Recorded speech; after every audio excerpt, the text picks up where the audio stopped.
grew to 4 million in ARR in 5 years. We did $1 million in our first year. And so everybody's like, how did you do it? Colin Knox, co-founder and CEO of Gradient MSP, MSPs who by nature are not business people. They're all generally technicians that decided I can make more money doing this myself, but then they hit this level of comfort that's like, I'm good here now. How do I move past that? Persistence is an interesting thing because it's where everybody loses faith. Yet everywhere in life, generally persistence is what delivers results. Why do you think that MSPs struggle with consistency? The confidence that they do have is really easily broken. They're the ones that go in with that expectation of an immediate result. Did it happen? Did it happen? No, I knew it wouldn't happen. A good thing to go through on an annual basis is to question everything about your business. Is what we are doing today and what we're focused on building or delivering today going to matter in 5 years? Why don't you outsource your IT to an MSP? Well, they're not capable and they wouldn't understand our business. Maybe you would actually understand more about an MSP if you outsourced to them. Colin, welcome to the MSP Insider. Would you please tell the audience who you are,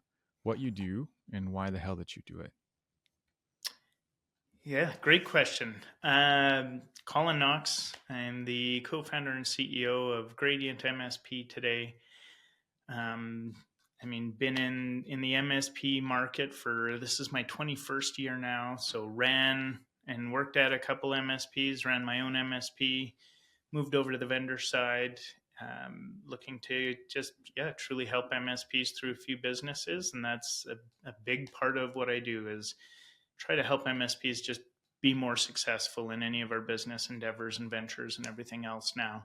Because I know how hard it is to run an MSP. Mm-hmm. Why that's a big part of why I do what I do. And in general, been around the block. So built an MSP, scaled that, exited that business, built a cybersecurity channel vendor, Passportal, scaled that, exited that, ran community at Enable for a while, who acquired Passportal, and kind of round 3. So from founding, scaling, go to market, hitting that first million, going beyond that, exiting, all of those in between, fundraising, everything else. It's been a hell of a journey. Yeah, I know. And with a marked past like that too, kind of at every segment, really, if you look at it. Why do you stay in it? I just feel like I'm not done yet, really. I think when we still hear about conditions or situations where somewhere in the neighborhood of half of MSPs don't make money, that's concerning to me. Because I've been fortunate over the last 20 years to meet and work with and talk to literally thousands upon thousands of MSPs. And I understand how hard they work, how much they want it and what they put into it and stuff. So, I really would like to have some form of lasting impact on the industry where MSPs can truly be more successful because of something I've had influence on or done. And I feel like until we've had that and reached that, won't stop. And I think I'm still relatively young. Early 40s yet. I think I still qualify for early 40s. So, lots of time on the clock yet. Yeah, no, I could definitely appreciate and respect that too. After 18 years inside 5 MSPs and then switching sides of the aisle to a vendor and co-founding Sift, it's kind of that same question that I've asked myself, and my answer ends up being pretty parallel to yours, right? I'm 40, so I technically qualify as early 40s. Yeah. Can't say late 30s by any means. Right. But man, I just love this industry so much. It gave me everything through my professional track coming up. And almost to your point, like there are these systemic challenges inside our industry that in a lot of ways I think have been perpetuated by the way that the industry evolved, but also because the MSPs have sort of accepted it as the way that it's going to be, because it's the way it's always been. But the fundamental truth beneath that is like it doesn't have to be that way so long as enough people choose to change it. So. Exactly. And I think there's been a lot of proof in our industry on both the vendor side and on the partner or MSP side that ridiculous levels of success can be achieved. And, truly material and meritable revenue and profit and exits and outcomes. So yeah, I think as people that have been there and done that can help truly dig in onto what separates those from that do from those that don't. I think is something that we all owe to the entire industry. I'm bang on echoing with you that this industry has given me everything I have, from the experience, the financial capabilities, and just friendships and relationships that I feel a level of indebtedness to be able to help provide back. So Yeah, and that last piece too, I think, is really like it's certainly the anchor for what everything that I have experienced was built off, which was the relationships and the community. It's yeah, unlike anything else I've seen.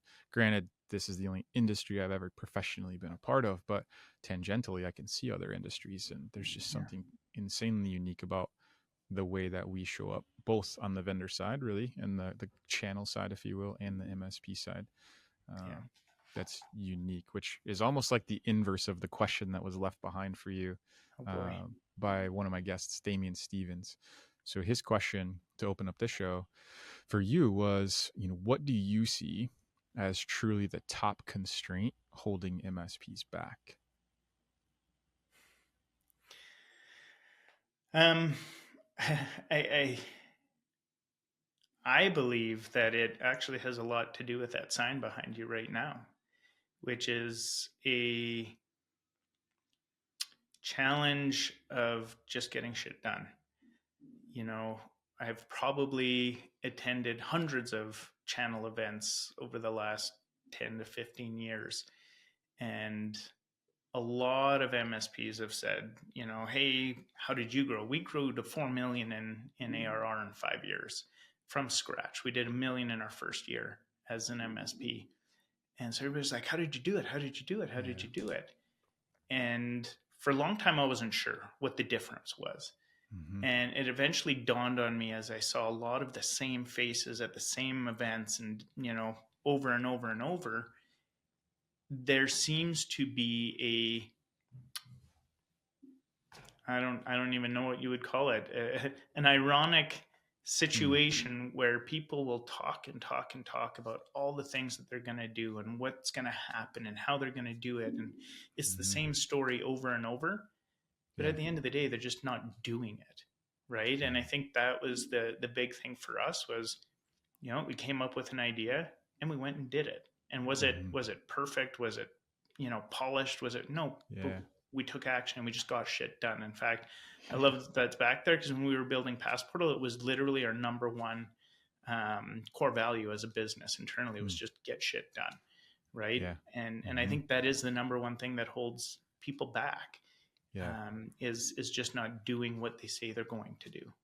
Yeah. That's so huge. I hadn't reflected on that point, but the first thing that came to mind as to what I heard you saying is, and I'll maybe put it this way, rather than talking about it like through the lens of the MSP owner, I'll give a different example that an MSP owner would agree with, that has the same thing. One of the patterns I always witnessed across, not even just junior engineers, but engineers in general, technician roles or whatever, was at times the amount of effort that was put into thinking about what needed to be done or talking about what needed to be done, and ultimately like avoiding just diving into the conversation and having it with the customer, Yeah, was exponentially different than the amount of time it would have actually taken to just dive in and get shit done, to your point. And yeah, I give that maybe angle of that same reference yeah, because, one, I think an MSP owner would agree, like they can see it across their tech staff, like just pick up the phone and call the customer, like that they'd feel yeah, it and get it there. But when we start talking about transparency, visibility, and accountability at the owner level or the leadership level, we allow ourselves to get like drunk on the misconception of what progress is, yeah, right? Like busyness versus progress. And yeah, so I really like yeah. that point where it's just like default to action. Imperfect action will beat perfect planning every time, and Yeah, I think fail forward. I think there's two things in what I've seen that really contribute to the procrastination or just not taking action. And I see it even on the vendor side when you're doing sales to MSPs and stuff, right?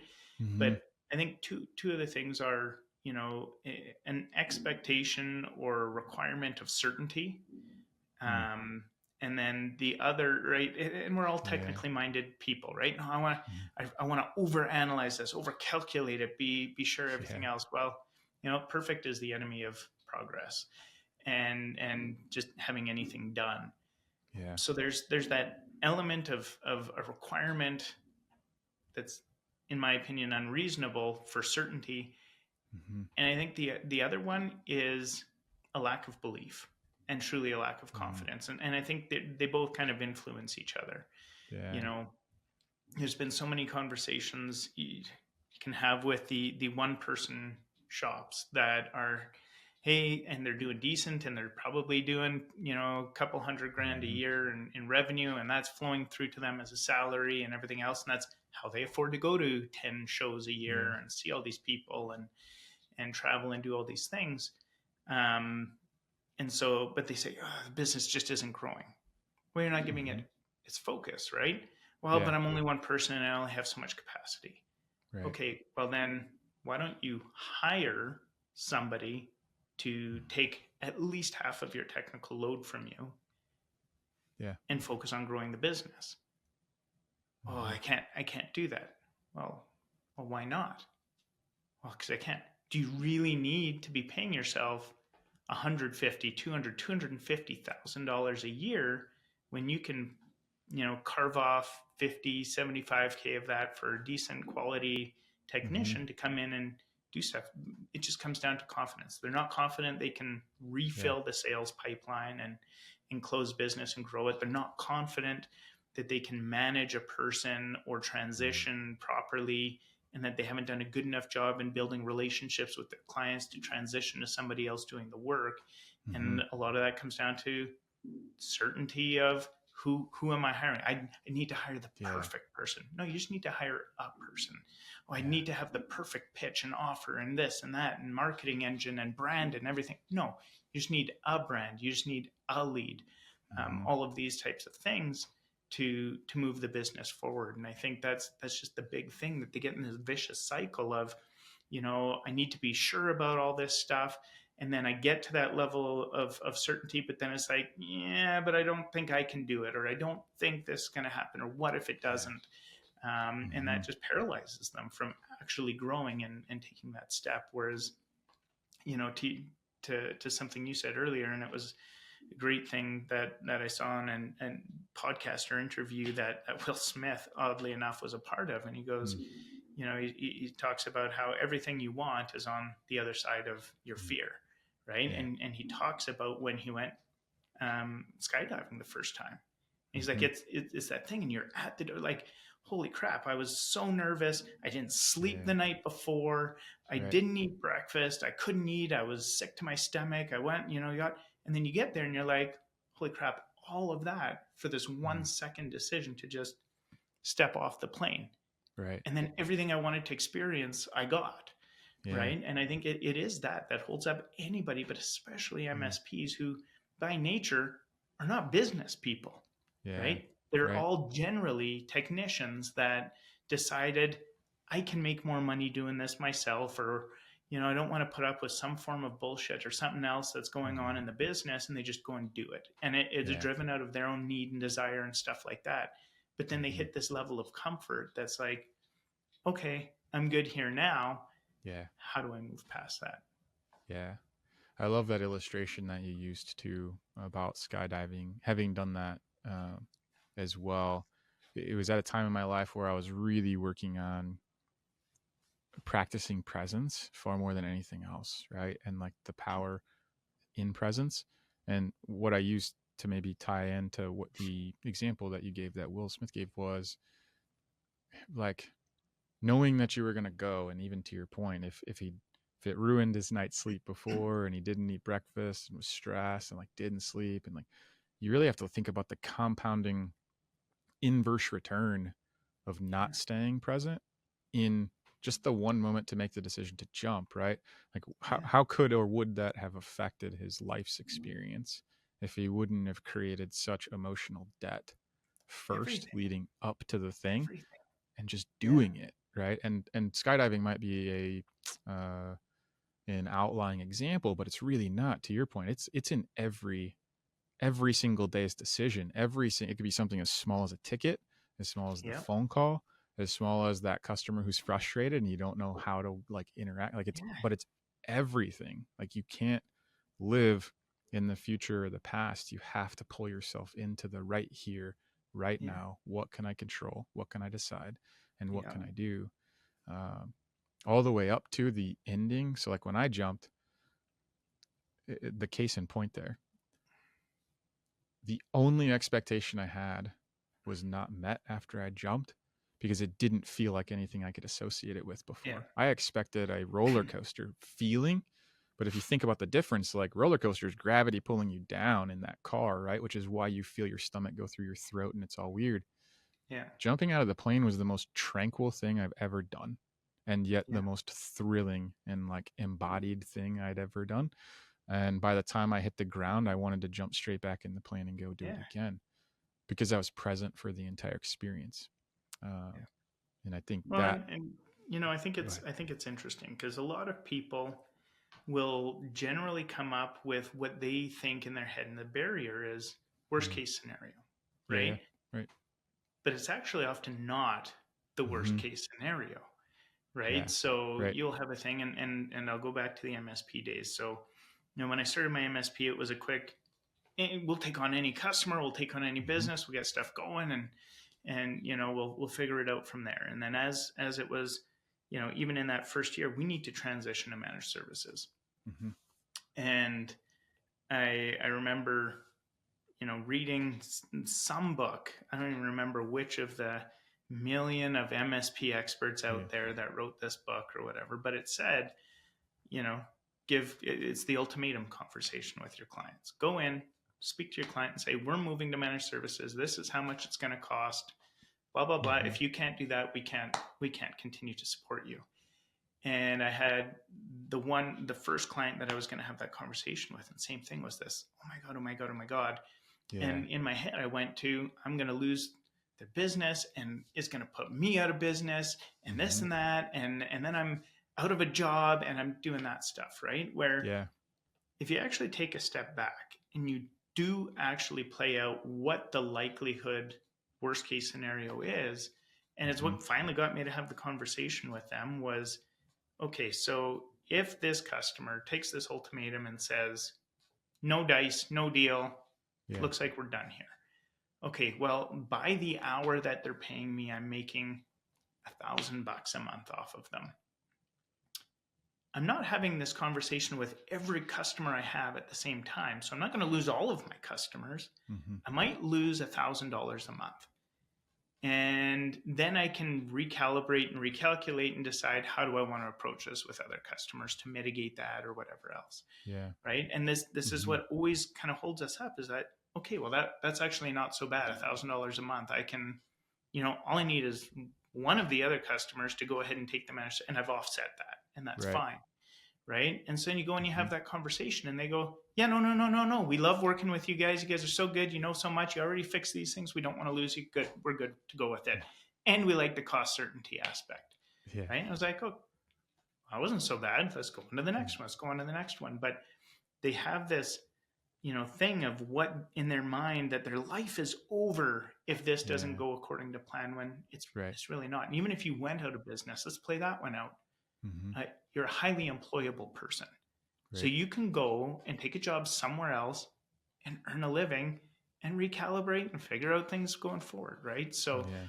So yeah, I think it's that general paralysis that happens that Mm. holds people back. And everybody I talk to that has done anything and put in the sacrifice, taken the leap, done whatever, Hmm. that was the best thing I ever did, Yeah. right? I got Yep. fired from the last MSP I worked at.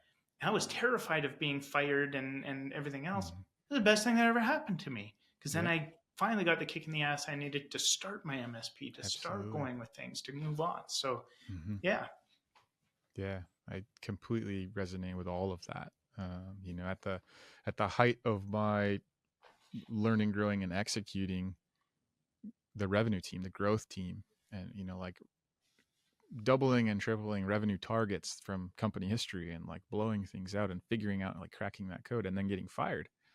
Yeah. And to your point, like the world shattered. Now, granted, was employed within 48 hours after that conversation, which was great, but like those 47 hours weren't all that great as you think about it until you really just Yeah. move and act and move through and then go and do it again. And the other thing that I really liked about kind of three words I picked up out of what you said: certainty. It's interesting that came up because I was having a different conversation with someone else this morning, and that was really the core of it, right? We're talking about what you're selling, and even in a managed services, which is where the conversation was, like what you're truly selling is like certainty to your customer that they're going to be in a better position to achieve their own desired goals partnering with you than not partnering with you. But certainty is a really interesting thing. So I was surprised that you brought that word up, just because it's so true, but it's oftentimes overlooked because we think about the bits and the bytes and the blinky lights and all the other stuff that it is Yeah. that we do as techie people. But it's not about that. It's about certainty and Yeah. likelihood of achievement for the outcome. And the other two words that I picked up on, and I'm probably biased to them, was one, the get shit done. Whoops, wrong shoulder. Get shit done. That one. Yeah. And Yeah. then the believe, right? The other sign behind me, like, because those are in front of me on a camera at all times. Yeah. I see them all the time. And as a builder of a business, you are right in saying like it takes belief regardless of what the circumstances are. Yeah. And you have to default to action to get shit done.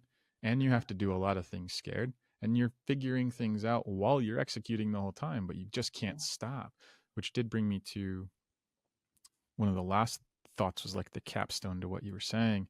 When I first moved into sales and marketing, one of the people that I studied to really better understand marketing was Russell Brunson. And one of his quick, like in the car podcasts one day, was the whole theme was about stop stopping. And I remember reading it. I'm like, well, that's a really strange, like Yeah. double entendre words or whatever, right? I'm like, stop stopping. What's that mean? It was like a 15-minute quick podcast, but ultimately it's exactly what it says, right? Like the road to success, or your definition of success, wherever you're trying to go, is sort of on the other side of stop stopping, right? So like, if you start the thing, this show's a good example. I'm committed to this show and recording it and putting out all the content and Yeah. digging into the value, but like, I'm not going to stop. This is my only expectation of myself going into it, so that I'm just not going to stop, because wherever Yeah. it goes is where it's going to go, but you don't know until you're in the middle of it. So Yeah. just keep going. Yeah.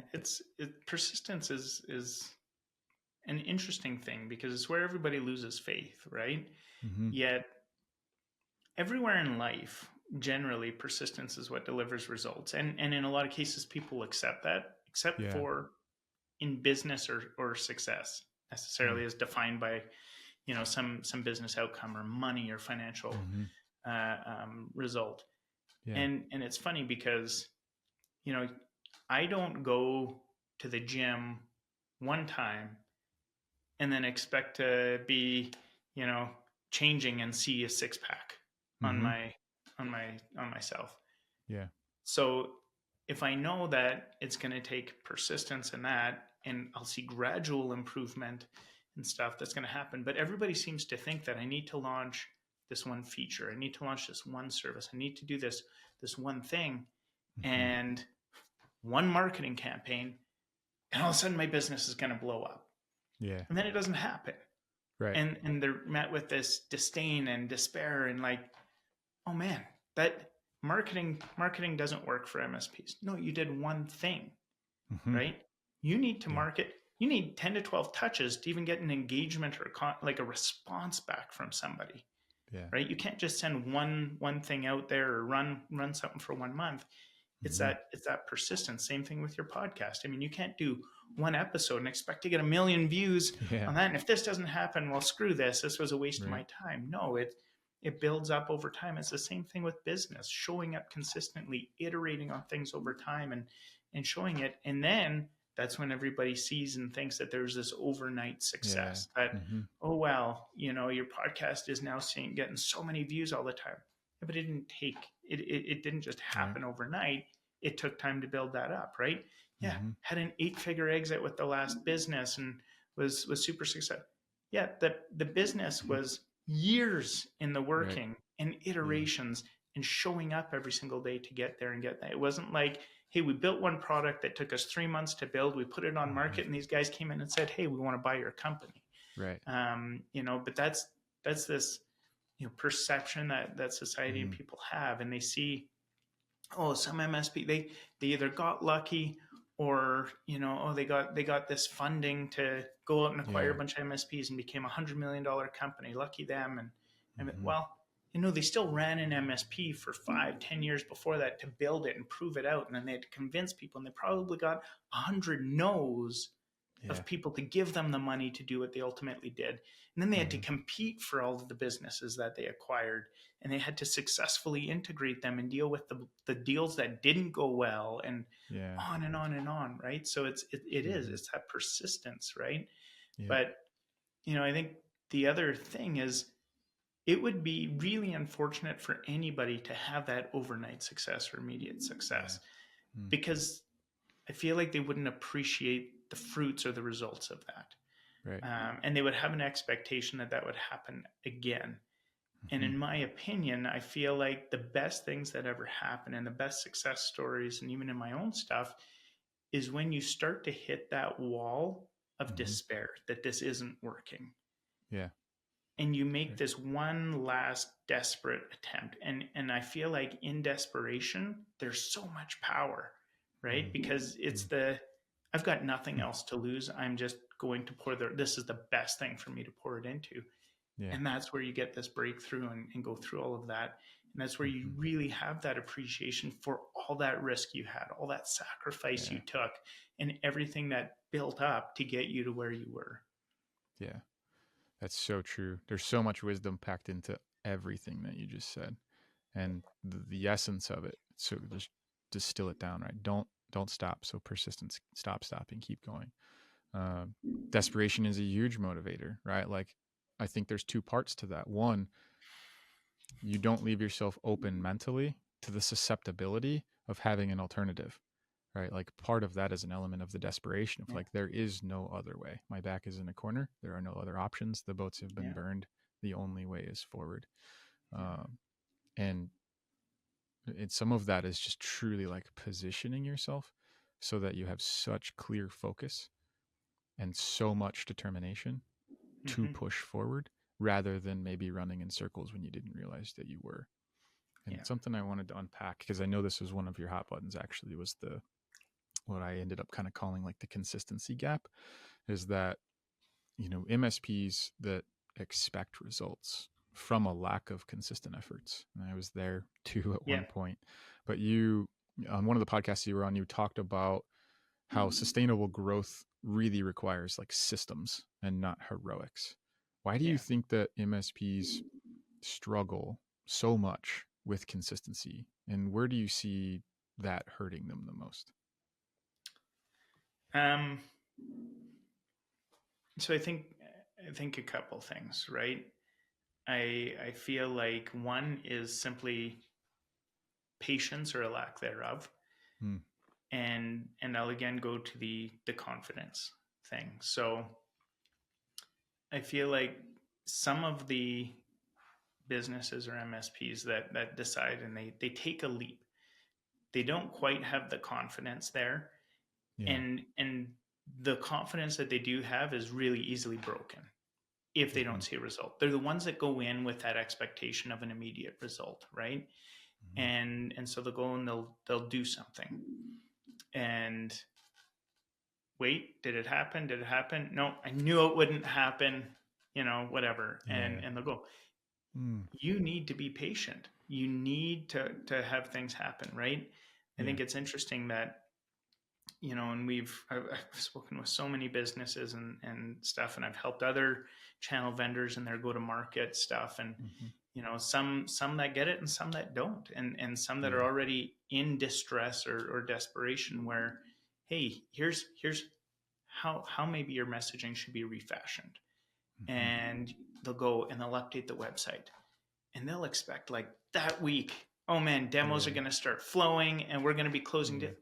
no, no, no, no, no. Like, Do you think every prospect in the world is checking your website every single day to just see in case you changed your messaging to something that Yeah, to resonates make with it them? relevant. Yeah. No, right? It's Mm. going to take time. It's going to take consistency and persistence that, hey, give it a 3-month window. Be consistent in, if you have new messaging, it's not just on the website, it's in your Mhm. emails, it's in your ads, it's in your promotion, it's in your Yeah. presentations, and it's out there, and see how that resonates. And you have to give months of time for stuff to come up. Mhm. So, I think the best thing that anybody could do on stuff, one is yeah, I mean, the heroics thing comes into play sometime, and those are the lucky Mm. encounters where, holy smokes, this potential customer got hit with crazy ransomware.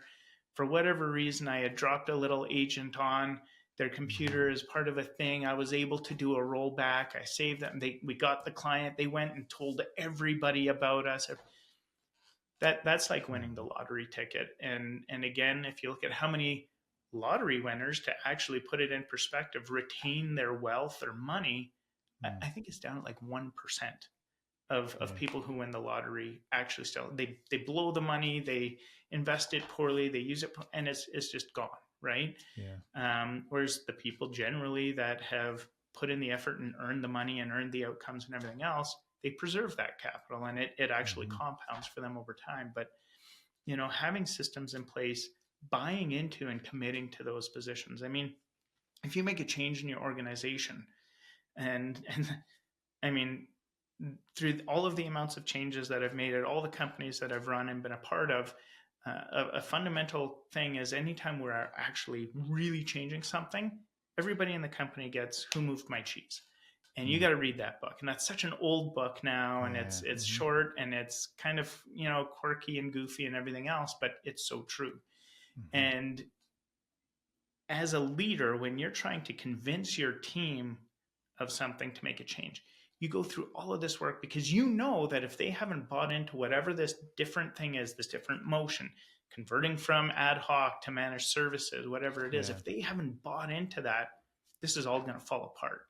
Mhm. Yet, in so many other things, and even micro changes and decisions and things that you need to do in your business that really aren't crazy, you don't give your own self that buy-in and convincing and commitment and conviction behind it Yeah. to have it be successful, right? So if Mhm. you take that time, you put in the effort, you build the strategy, you put the process in place, and then you need to make an agreement with yourself that's like, we're going to give this 3 months, we're going to give this six Mhm. months, a year Yeah. of committing to it to happen, right? Mhm. And it's just what you have to do in your life. If you want to lose weight, you can't expect that in 1 month you've dropped 10, 15, 20 pounds and you've got the whatever physique that Yeah. you were looking for. No, you have to Right. say, I'm going to give this 90 days and Mhm. commit to it and see where you are in 90 days, right? To be able to Yeah. measure that improvement and that progress, and then decide what you want to tweak or change or give up on at that point. But Right. yeah, I feel Yeah. like that's so pivotal to Mhm. actually achieving anything. Yeah. It's the consistent action over time, ultimately, right? And the part of what you had mentioned as well begins to tip into kind of the third area uh, that you see in our industry that you get a little bit feisty about or unhinged, as I would pose the question, and that was the kind of preaching versus practicing mentality, the do as I say and not as I do sentiment that seems to be just insanely rampant in the MSP industry. Yeah. What's the most shocking example that you've seen of an MSP preaching one thing to clients but then failing to implement it themselves? Oh man. So I've got a million examples of all of this stuff from varying degrees. I mean, the biggest one that I truly kind of chuckle at, that I see over and over when you surf through and read the MSP subreddit and Facebook groups and Mm-hmm. everything else, is the amount of MSPs. This is the first one. The amount of MSPs that will call out and blatantly just lambaste vendors who don't have pricing on their website. Yet the MSP has no pricing on their website, right? And they come in Mm-hmm. and they say, well, it's because I need to understand the business and how this and that. No, you don't. Let's just call it what it is. You know what you are going to charge per device, per user, per whatever, because you've built your business on that. Yeah. All you really need to know is how big is that company, and here's the thing. And you could give easily starting at this price per user per month or whatever, right? Yep. So they have this expectation that every vendor reveals that, but also in that careful, do as I say, not as I do is on that side. But then it's the careful what you wish for, because now vendors are starting to put their pricing on there, and you know what happens after that? Everybody comes and says, "Oh, I see that you're using this service, this company to deliver that, and I see that their price is this. What have you got to say?" And now you're on your back foot and you're trying to figure out how to explain the value of you doing this and blah, blah, blah, and everything else. And all of a sudden there's this confidence thing that happens. So that's one of the things that I see that's interesting. I think the other is this expectation for, and again, it'll go back because this is the world I've lived for the last 10 plus years, is MSPs buying products that I've created, and an expectation of perfection and complete coverage of everything, right? Yeah.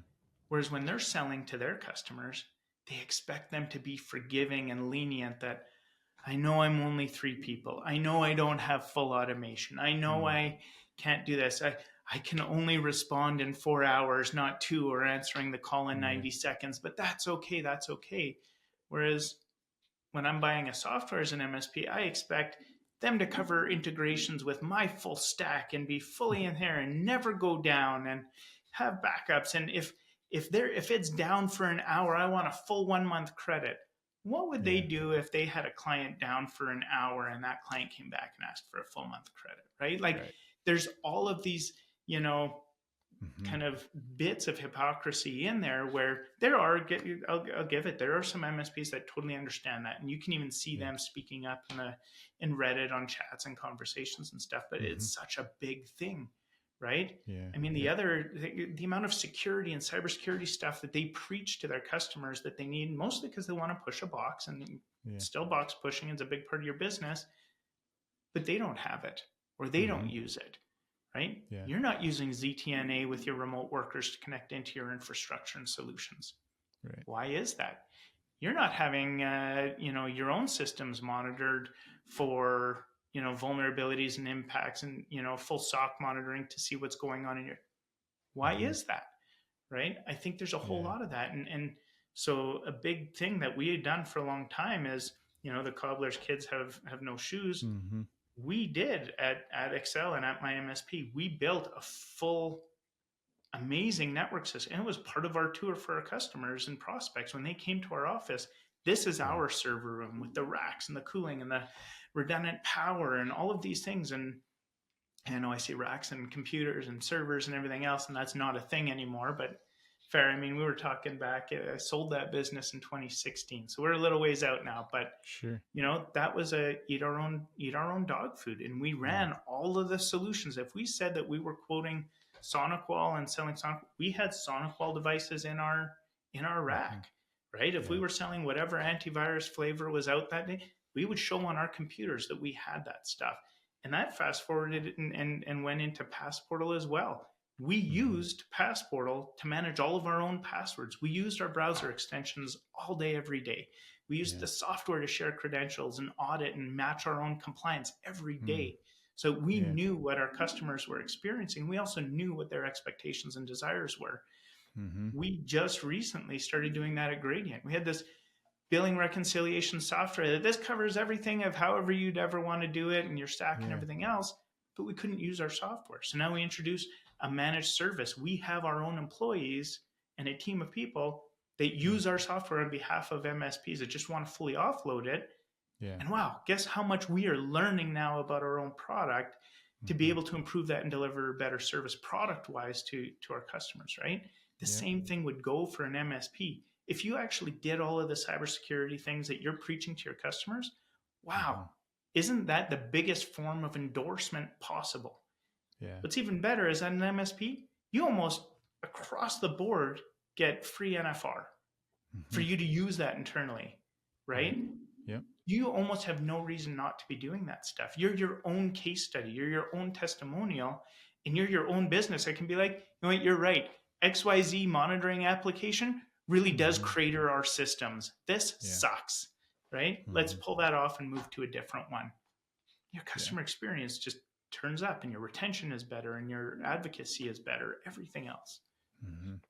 Yeah, and to maybe the hidden point, which is where I always saw so many MSPs trip up and fall down, is if you're committed to eating your own dog food or using the tool that you're selling, you actually force the company to truly get all the way through the implementation, enablement, onboarding, and like Yeah, operationalization part of the solution, right? Which yeah, is where so much of it falls flat because you push like the initial deployment button and then maybe you get 40% of your surface area and you're off to the yeah, next shiny thing. And then you're frustrated at the vendor for whatever reason about whatever total visibility or total coverage or any of those things. And it's, well, yeah, I mean, you push one button and your expectation was way off and you aren't willing to sit and do the work. Now, I do think to your other point, one of the areas that I experienced as well on the MSP side from vendors is that vendors really didn't understand what it was like to sit in the seat of an MSP, let alone sit in the seat of an MSP and use the solution.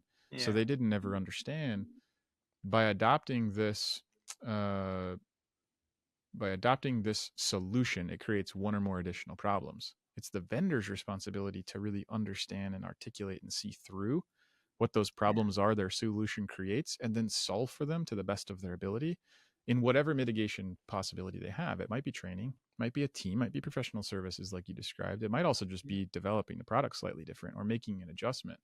yeah, Or like I like to think of it as running the last mile, right?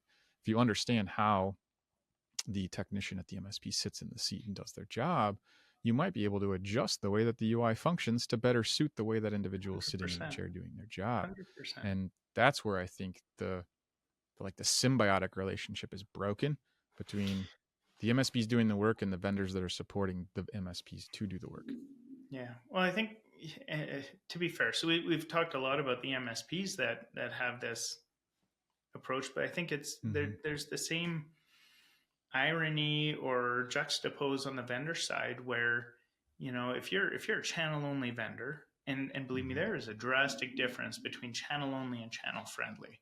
Sure. And I've had a lot of conversations with some other people on the vendor side about that. But if you are a channel only company and you talk about, oh, you know what, MSPs are the heroes and we believe in everything else and we're supporting you and we're all about your success and everything else, Mm-hmm.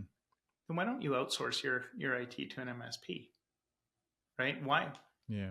And you dig into it, and some of them are like, oh, they're not capable, and they wouldn't understand our business, and they couldn't handle this, and we need to be on top of whatever. No, that's not true. But maybe you would actually understand more about an MSP if you Mm. outsourced to them, right? Yeah. Mm-hmm. And it's kind of interesting. So we at Passportal, we outsourced to an MSP. At Gradient, we outsourced to an MSP. We've in the last year fired an MSP and rehired another MSP, and we see everything from the touch and experience of the products that are being delivered and underpinning Mm-hmm. what our technology stack is at Gradient, to what the Yeah. experience is like, to how we're being billed, and Mm-hmm. all of these different bits and pieces that really go into understanding, hey, especially if you're a sell-through vendor, holy Mm-hmm. smokes, wouldn't you be interested in seeing and experiencing what it's like to be an end customer of different solutions, what you like, what you don't like, how this works, how the MSP manages it, all of that type of stuff. But Mm-hmm. yeah, I think that in itself is a huge bit that I got into the last business I was at, and it was very interesting because a very successful company in the MSP market, massive size, everything else. And I remember sitting in a meeting, and there was a product marketing leader that wanted to go through an exercise to talk about some newly suggested positioning and messaging for the business. And so they Mm-hmm. talked through this day in the life of an MSP owner. Mm-hmm. And I sat there and I listened as they spoke through this day in the life of. Yeah. And it was really interesting because I don't hide things well. Mm-hmm. And so I was kind of making some interesting faces throughout it, and the head of the company was in the meeting as well, and flipped me a text, and was like, "You don't agree with any of this stuff that they're saying. Speak up." And so I did. I waited for it to end, and I said, "Where did you get the information that led to the drafting of this day in the life of an MSP owner?" "Oh, we spoke with our elite partners," and well, those are all like $50 to $100 million MSPs, and is the 1% of the market. Yeah. And it was really interesting because, talked to that, and then they talked to other people in the business about it. And I said, well, what's interesting to me is that, 99% of the market, the only thing correct about your story is that they grabbed a coffee in the morning. And that's where it ends, right? Yeah. And so it's when you look at the information that's available to you and all of this stuff, right? I feel like MSPs don't really understand vendors in the business that they are, and they judge them for a lot of things that they do. When in actuality, it's a lot of things that are operationally mature and have driven for them to be 8-figure, 9-figure, 10-figure plus businesses. Right? Why are you judging a business that's seen that level of success? Reputation and other stuff and off-putting, off-color things that don't make sense to him. That's one thing. But you can't judge a business that has built billions in enterprise value for being stupid. They're not, right? But at the same time, so many channel vendors don't understand MSPs, and they'll judge certain things that they do and everything else, but they don't understand the full history of what a day in the life is like for them, and also how many times they've been burned over history of channel conflict, of abandonment, of just whatever it is, right? So I think there's a lot in misunderstandings there, and I think both sides have a lot that they can learn from each other. But to get back to it, this whole "do as I say, not as I do" concept is on both sides. That needs to be solved in anything. You can be your greatest advocate, you can be your greatest case study, but both sides have an awful lot to learn from each other. And the more that they actually accept what the reality of the dynamic is and what the opportunity is that exists with each other. I mean, neither can exist without the other. If we're being honest, right? Yeah, they're codependent even if they're not. MSPs have next to no revenue, no business, and it's very commoditized without the products that they resell and the products that they use to deliver services. The channel vendors, same thing. I've got no business if MSPs aren't buying and reselling my products. So they are so heavily codependent on each other, but both seem at so much odds with each other. And you have so many MSPs and people in the MSPs that will say, "Oh, I hate the word partner. We're not partner. We're not." You are a partner, right? And both sides need to accept that. And I've been in and worked with channel vendors where they still call MSPs customers, and I was like, "You need to stop." Right? This is not transactional. This is a partnership, because if they choose to not resell your stuff anymore, they're gone, right? And they are your agents of sale out there. So. Yeah, I think that is the big situation here that kind of needs to get solved in the industry somehow. But I think every single company needs to look at that. What do I expect of others and my partners or my customers or whatever else that I don't do? Because there's so much to gain from that. And that's a good transition point and almost like focal point for one of my last questions for you too, is really talking about the future in general, right? Whether it's disruption or something else. It's fair to say that you've been out in front of industry trends before, whether that was building Passportal before password management was really even a standard thing, or even your work with Gradient in addressing billing automation before that was really a thing. What do you think or feel, like what do you see that within the current MSP business model assumption that's going to look completely outdated in 5 years? I think a lot. So, been in the industry a long time, and I'll go back to when you look at the transition of VARs and from VAR into MSP and on and forward. I mean, there was a joke or a statement decades ago that, you're going to be the photocopier repairman if of the past, right? If you don't Mm-hmm. move into computers and computer support and networking and all you're doing is repairing photocopiers, you're going to be out of business. And then it went from, oh, if all you're doing is delivering IT services and not managing their IT and outcomes and delivering all these peripheral, services and products and everything else, you're going to be out of business. And a lot of that came true. I think what was interesting is all those photocopier companies with their breadth of business ended up buying a bunch of MSPs, fast forward a while. But I think if you look at how commoditized our industry has become on IT services, when you look at the shifting demographic of end customers and employees of end customers who, you know, are much more computer literate than most people actually working at an MSP. They grew up with smartphones and computers in their hands, and they are so intuitive with them and how to use them and everything else, and finding things and just getting things done.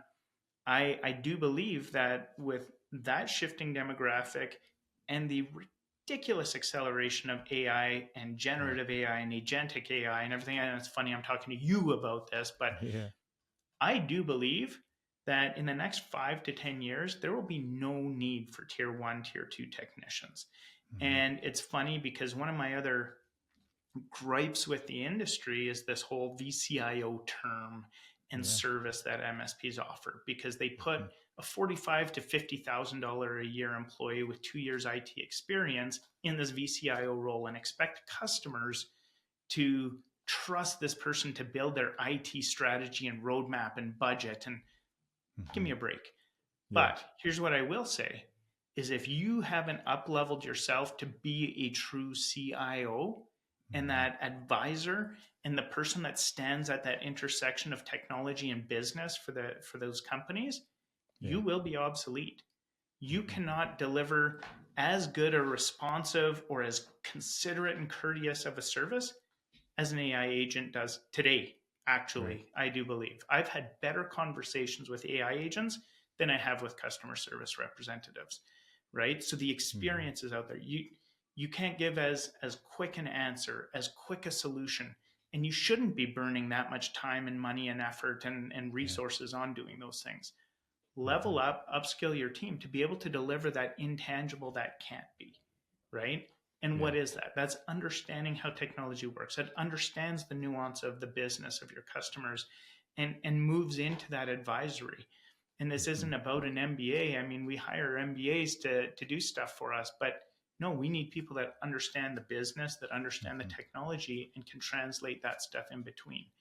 And that's where I believe the market is going to head. Is it will almost circle back to being this value-added reseller of, hey, yeah, we're going to sell you this and catch some margin and do whatever else on that, but here's where we excel, and here's where we do great stuff for you. Yeah, I completely agree with that evolution from my position, which may be biased, but it's also anchored in what is possible and what is real and tangible today. I think it's the reality. If you, as an MSP, are dismissive or just sheerly ignorant of AI, you are putting a nail in your coffin. Just over the last 24 months, when you look at the advancement in video and graphic and, voice and all of this stuff, it is accelerating faster than anything we've ever seen in the technology world. So for you to ignore that is unreal. I have yet to come across a business in probably the last year of talking to people who isn't leveraging AI in some fashion across every function in their company.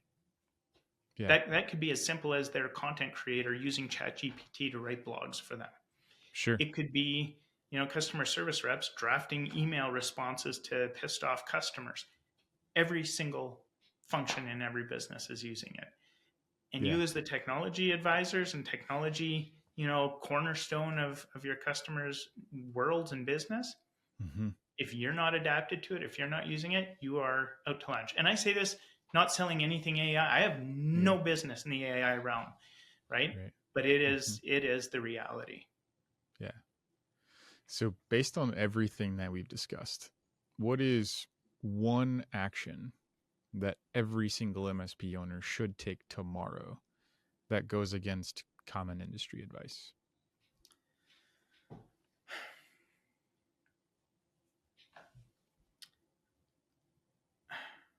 I think it honestly, and I think it's a good thing to go through on an annual basis, is to question everything about your business.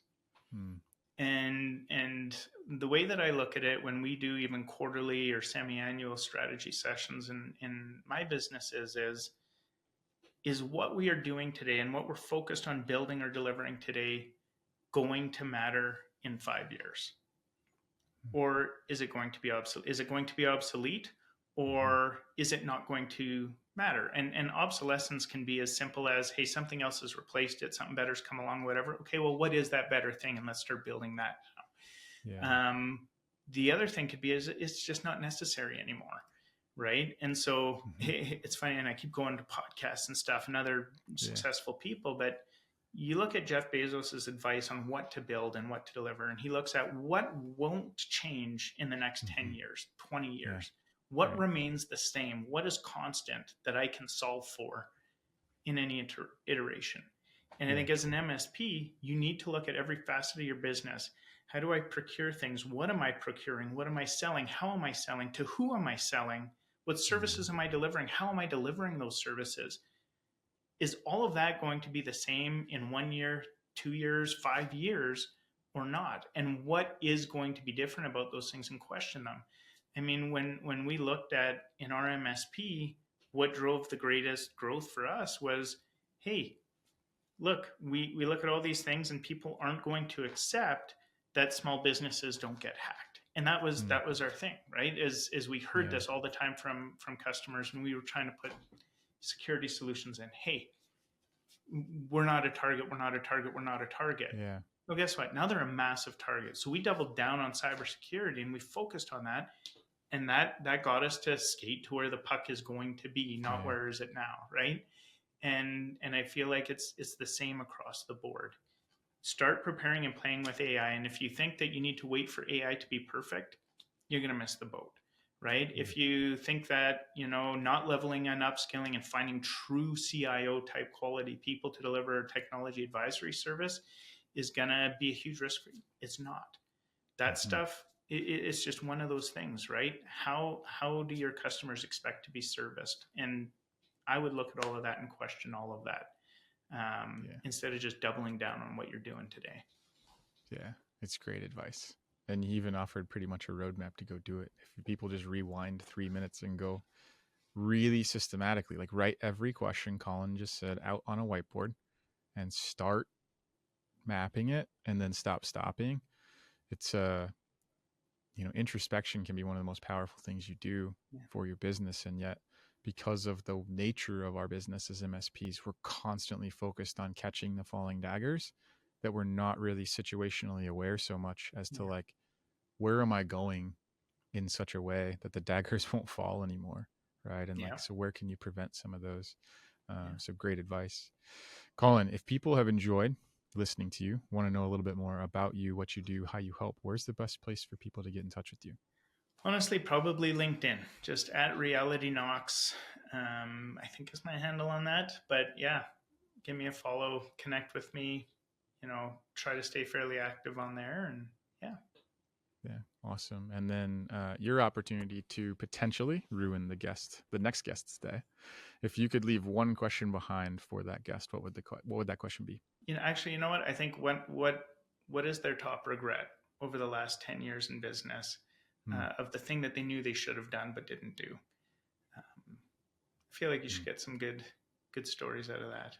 Yeah, that one might just have to be a good staple question moving forward for every guest. That's good. That even makes me stop and think. So awesome. Colin, thank you so much for coming on the MSP Insider Show. And audience, thank you for tuning into another episode. And you know where to reach Colin if you want to reach out. Thank you very much. Thank you.